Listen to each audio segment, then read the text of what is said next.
Treat. In this segment, sponsored by the NOLA Coffee Festival, Jim Curie joins us with details on the NOLA Coffee Festival making its return this Friday and Saturday. Good morning. Good morning. Beautiful poster we just showed there. Thank you. Well, we wanted to celebrate farmers in that poster that actually pick the coffee cherries, and that's part of what people need to learn at our festival, that it comes from a crop, starts out in Central and South America, but it ends up in the Port of New Orleans. Absolutely. And that's what we're celebrating.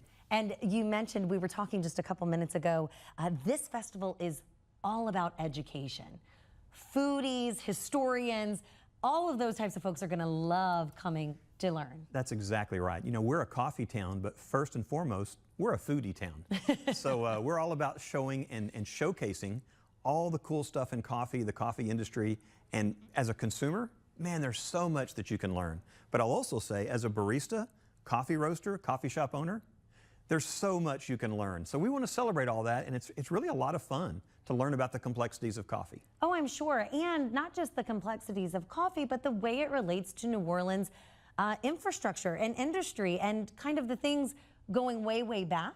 You are so right. You know, we talk about coffee being part of our fabric, part of our community, and a lot of folks would think to community, maybe to PJs, but maybe we don't think often enough about Folgers. Sure. Folgers is based here. Take a trip across the high rise, you see that. They're a huge company that are really, it's not just the jobs of people that work for Folgers.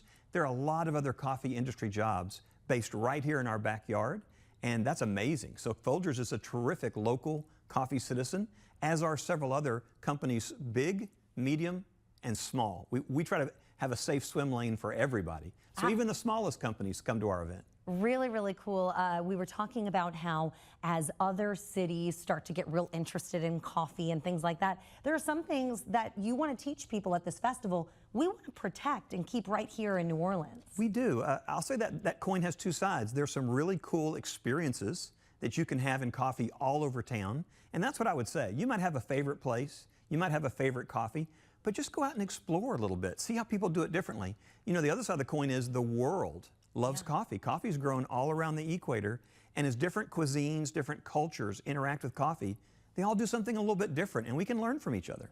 Absolutely. So one thing that I think you want people to take away from this festival is a lot of education, but also a really cool, unique experience. Exactly. I'm going to replace the word education with experience. Yeah. I think people say, I'll be there for maybe an hour.